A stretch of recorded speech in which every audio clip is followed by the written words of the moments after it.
I have seized her powers and harnessed for my work. I have shaped her metals and new metals made. I will make glass and raiment out of milk. So you will have clothes made of milk. So if you have acidity, you don't have to do anything else. You bite your shirt sleeve. So made raiment, make iron velvet, water, unbreakable stone. Like God in his astuce of artist skill, mold from one primal plasm protean forms, in single nature multitudinous lives, etc., etc. Then he says, what God imperfect left, I will complete. Out of a tangled mind and a half-made soul, his sin and error I will eliminate. Any sin or any imperfections that God has left in this world, I will eliminate them. What he invented not, I shall invent. He was the first creator, I am the last. So this is the ego, and no doubt that the chariot of science has been hijacked by this ego and is promising more and more comforts, etc. Very soon, you will have to go to a yoga class to be able to get up early in the morning straight. We haven't straightened my back yet. Our forefathers would have laughed at you. What is he doing? He's going jogging. Because he has no other exercise, so he has to go for jog every day. Because there is nothing left, so more and more comfortable. There is an ad, I don't know, my European friends, American friends, I don't know, they have seen the Indian TV stars, great imagination. There is an ad which says, in the morning, when you take out your milk from the refrigerator, you don't have to worry whether there is a supply for tomorrow or the evening. You use whatever you can and put back the empty bottle. The fridge will take a note. And the fridge will directly send instructions to the supermarket. We are out of milk.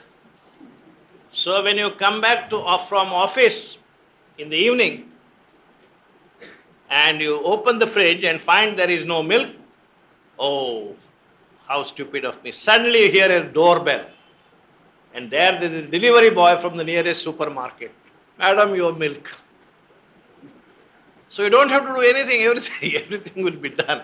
And science is all supposed to be doing this. Science has done wonders, but at the same time this egoistic stance that science and the men of science have taken doesn't seem to be doing us a great deal of good. Finally, there is a similar presentation from another goddess. This is the goddess of wisdom, goddess of light, and you hear what she has to say on page 514, last line. O Savitri, I am thy secret soul, she says. I have come down to the wounded, desolate earth to heal her pangs and lull her heart to rest, and lay her head upon the mother's lap, that she may dream of God and know his peace, and draw the harmony of higher spheres into the rhythms of earth's rude troubled days, and so on. Then even this Madonna has an echo, has an asuric perversion. And what he says, you'll find on page 518, where he says, I am the mind of God's great ignorant world, ascending to knowledge by the steps he made, etc. Then he says, how much I know, how much we know about this world. The tree of evolution I have sketched, each branch and twig and leaf in its own place. In the embryo tracked the history of forms and the genealogy framed of all that lives. I have detected plasm, cell and gene, the protozoa traced, man's ancestors, the humble originals from whom we rose. I know how he was born and how he dies. I know everything about this world. But the one thing I don't know anything about is, why are we here? What are we supposed to do with our life? This is something, don't ask me.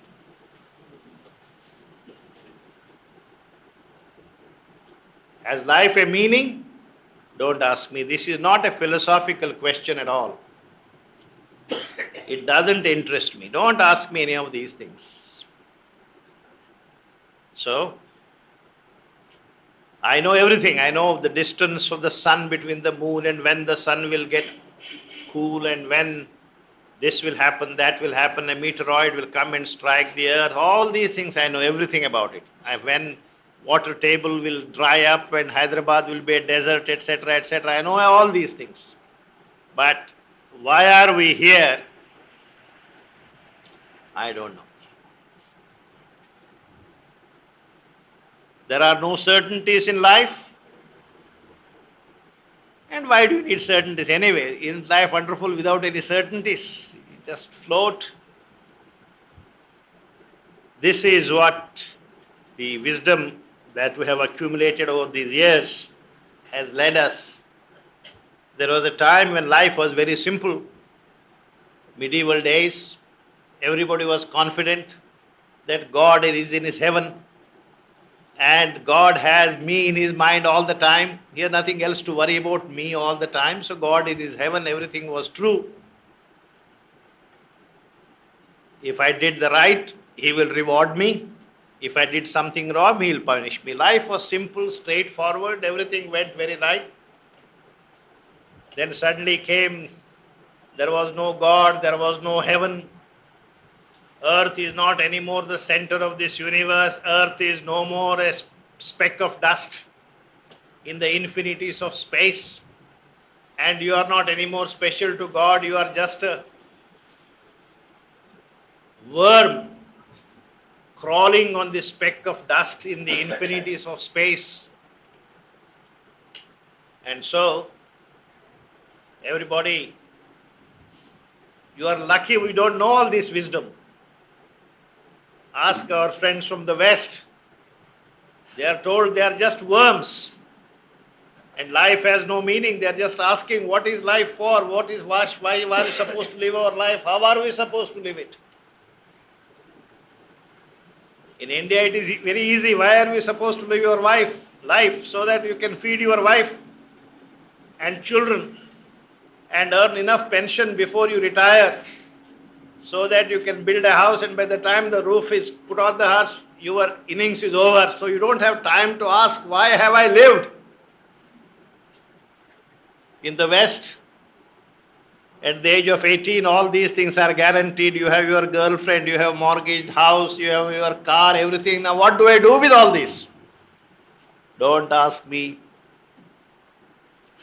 So this is what is happening with all this knowledge.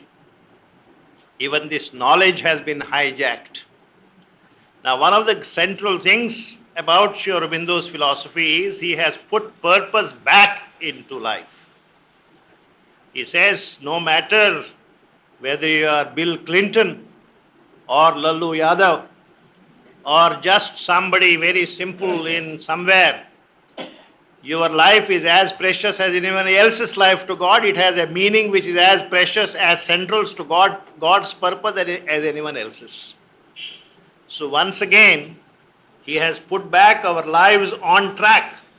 So we suddenly begin to feel, oh, am I that important to God? Am I that important? And Sri Aurobindo's answer is yes. And so life gets a purpose once again, not in the darkness of medieval ignorance, but in the light of modern knowledge. Sri Aurobindo has once again reinstated man. And he says, you are as important, you are the basic agent of this evolutionary world, and you have to make a great contribution to this.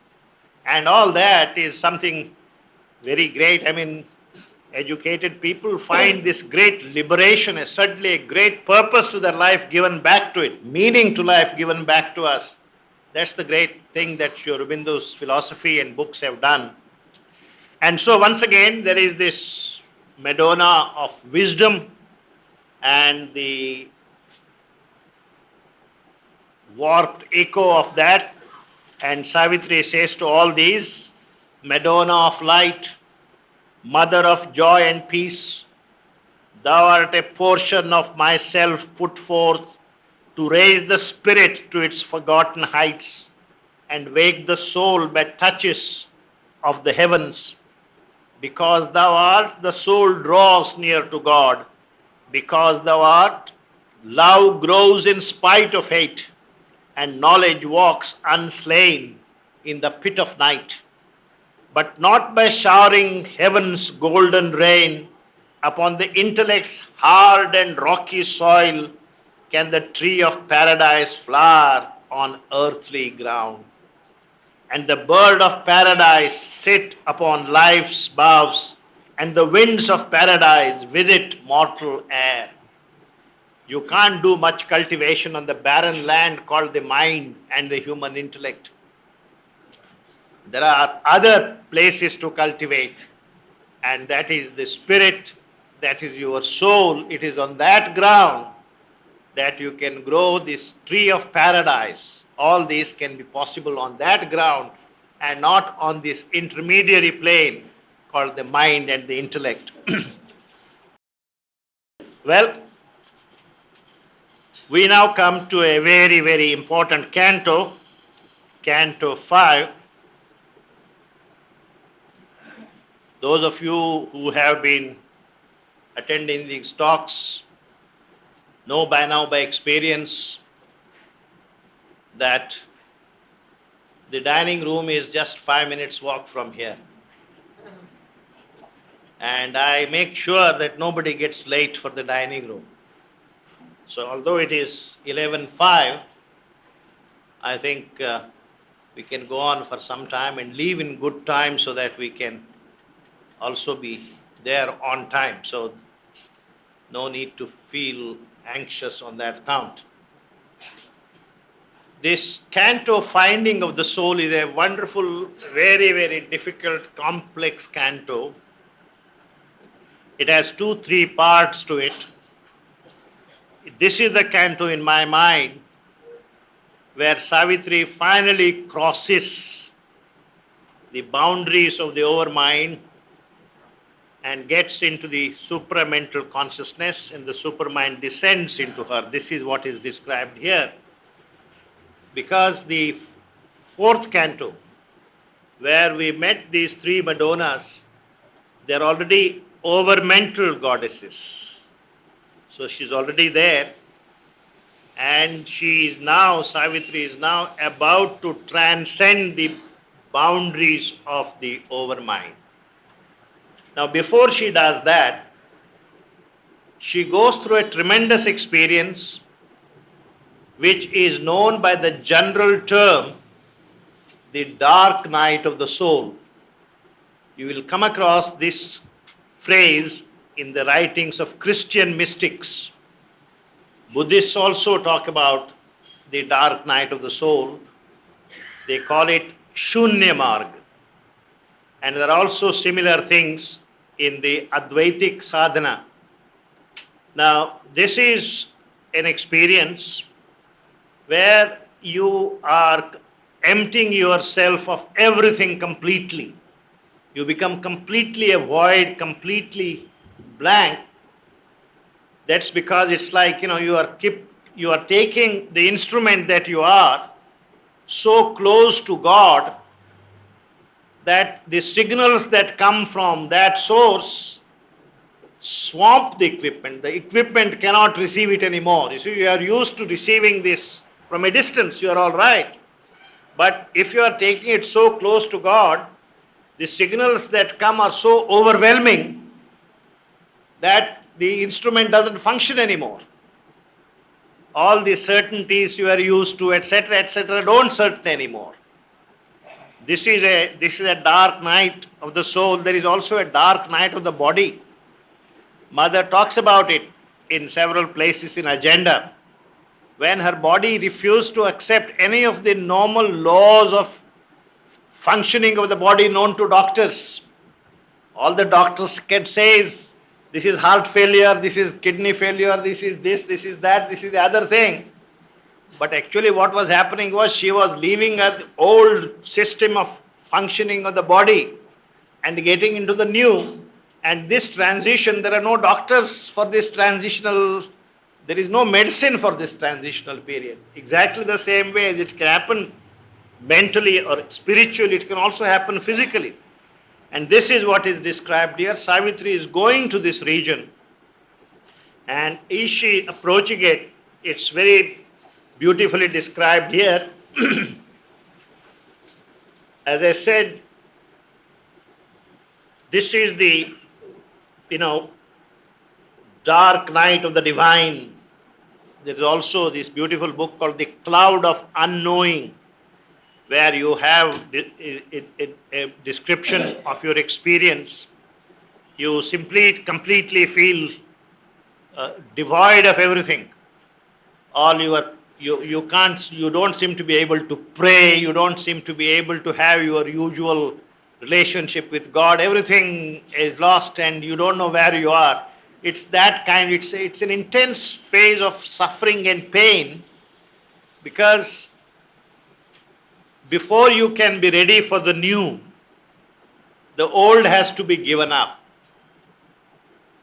And one of the problems in spiritual sadhana is this problem of being able to give up what you have earned with great effort.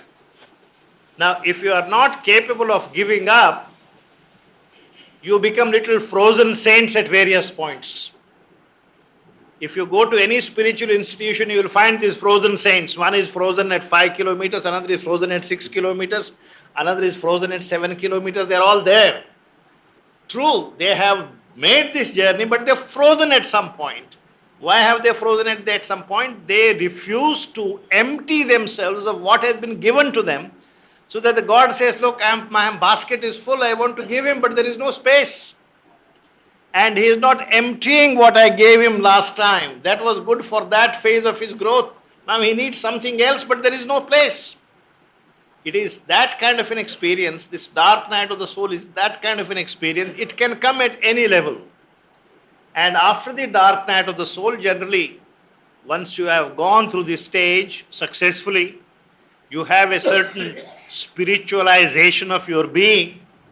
And then, of course, you have a kind of, you get lost into the transcendental, you have moksha or whatever, nirvana or whatever. But Savitri didn't have that purpose. Savitri's purpose, as you know, is very clear. To wrestle with the shadow she had come. We are told on Canto 2, on book 1, where you have a chapter called The Issue, remember? Long time ago, we did it about 10 years ago. On page 17. What is the issue in Savitri's life? And the poet describes it, says, for this she had accepted mortal breath, to wrestle with the shadow she had come, and must confront the riddle of man's birth, and life's brief struggle in dumb matter's night, whether to bear with ignorance and death, or hew the ways of immortality, to win or lose the godlike game for man, was her soul's issue, thrown with destiny's dice. but not to submit and suffer was she born. To lead, to deliver was her glorious part. So Savitri here cannot manage from this dark night of the soul to go into some kind of a transcendental experience. She has to go on to further fulfillment, further realization. And on this path, this is a path that the Savitri has chosen. One of the things that Savitri does is Savitri follows different sadhanas, different disciplines. And these different disciplines Savitri follows with the purpose of purifying, as it were, those paths, making them safe for you and me. So whatever paths the mother followed, whatever sadhana she did, partly she did it for your sake and my sake, because she thought that by going through that path, by that particular path will get purified, as it were, for you and me, because some of these paths were hewn a long time ago historically, and there were some unnecessary things there. So she simplifies, she purifies things. So there is a prayer also in prayers and meditations where Mother even directly mentions this, that I have taken different paths, I have followed these different paths so that these paths will get purer, will get more convenient for other people to follow. Similarly here, this path of the dark night of the soul, later on you will find also Savitri gets into the experience of nirvana, for not the nirvana of the Advaitic kind, but this is a different kind of nirvana. So all these experiences she goes, but none of these is her resting place. These are all phases, these are all little stations on her onward journey. And Savitri, of course, is, as you know, this entire thing we are talking about, she is looking for her soul. And who is Savitri's soul? Savitri's real being, she is the manifestation of the supreme Aditi. When we talk about Sat and Chit and Ananda, she is the Chit, she is the consciousness force. And to be able to meet this Chit, this abode of this Chit is not in the overmental world, it is in the supramental world. She has to go there. So you are finding your soul, my finding my soul, and Savitri finding hers. They are not the same kind of a story. It's a totally different kind of thing. She has to go to the supramental before she can meet Aditi, the Adi Shakti. And that is what Savitri is, and it's an emanation of that on this earth. So this is, to my mind, to my reading, talks about Savitri's gradual opening, getting into this vast region of the supramental, and that is described later after this experience of the dark night of the soul. We did it last year. I read out some prayers parallel to this, etc. We don't want to go into it for fear that we may not be able to go on to what really we want to do this time, which is Book 8 and Book 9. So I'll just read a few lines. Onward she passed, seeking the soul's mystic cave. At first, she stepped into a night of God. She stepped into a night of God. I am not equating it either with the Christian description of the dark night of the soul or the Buddhist or even the Advaitin. All that I am saying, there is something essential to this experience that Savitri is now going through. The light was quenched that helps the laboring world. The power that struggles and stumbles in our life. This inefficient mind gave up its thoughts, the striving hearts, its unavailing hopes. This is a process of emptying. Your mind is emptying all its contents. Your heart is emptying all its desires, wills, ambitions, etc. All knowledge failed, and the ideas, forms, and wisdom screened in awe her lowly head, feeling a truth too great for thought or speech, formless, ineffable, forever the same, an innocent and holy ignorance. Sri Aurobindo describes it as a holy ignorance. This is not an average man's ignorance. This is a willed ignorance. This is an ignorance which is willed when you surrender all that you already have in order to receive something you have never experienced before. That's why he describes it an innocent and holy ignorance, adored like one who worships formless God, the unseen light she could not claim nor own. This is the search and seeking for the unmanifest. Everything manifest you reject. You keep rejecting everything manifest. This is the other path of saying, Neti, Neti, this is not God, this is not God, this is not God. You keep rejecting everything and emptying yourself more and more. It's easy for me to be eloquent about it, but the one who goes through this experience, it is not easy. It must be a terrible experience of ache, heartache, because even spiritual path you need from time to time this reassurance you are on the right path, etc. And suddenly everything goes away and there is no props, no support left. In a simple purity of emptiness, her mind melted down before the unknowable. Simple purity of emptiness, completely empty. All was abolished, save her naked self. All was abolished. Everything she had was abolished.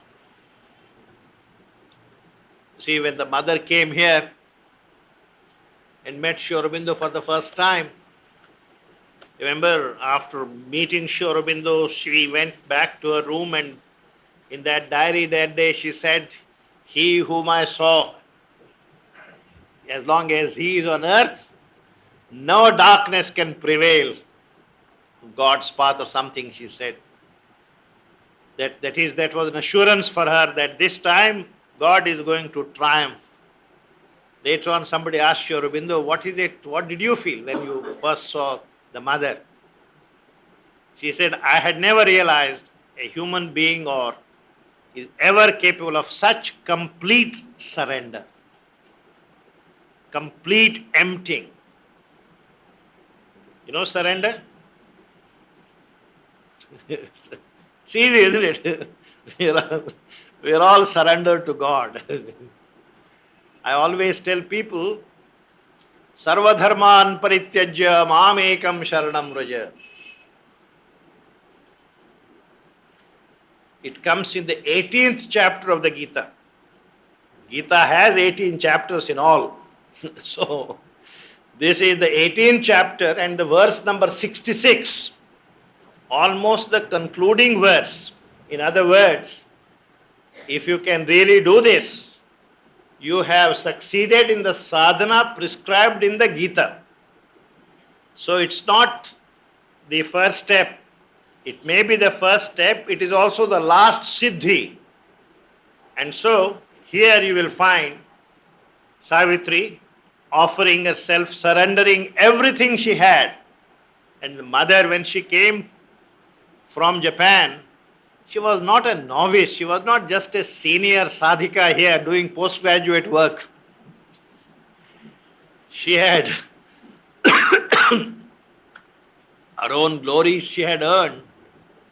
But in 1 second, she was able to abolish all that, surrender all that, everything. And Sri Aurobindo said, the one thing that is needed for the supramental's descent is this capacity for surrender. So that's the measure of your spiritual greatness, your spiritual capacity, how much you can surrender. So when you read this, you remember, this later on also there are similar phases in Savitri's yoga where she is capable of offering to herself. things that she offered herself. The supramental realization was almost in her hand like this, just like that. She suppressed it. She hid it in the deepest recesses of her being to be able to do the other yoga, the yoga of the body, and the pain and the suffering that involved, if you really look at it. We all talk about the great sacrifice of Christ. And Avatar really comes here for this sacrifice. I always tell people Indians have a wrong notion of an avatar. Avatars, we think, come here to perform miracles. Lord Krishna lifted Govardhan, not even with a palm, but the little finger of the left hand. He could have used the thumb. But little finger of the left hand, he lifted the whole mountain Govardhan. So we all remember all these miraculous things about Avatar. Of course, legend has developed these various kinds of legends. There is no doubt in my mind that Krishna did exist, and Sri Aurobindo himself vouches for it. He thinks he is the one who, the descent of the overmind, when he said descent of Krishna into the physical and all that. But if you really look at Krishna's life, it's a life of great suffering.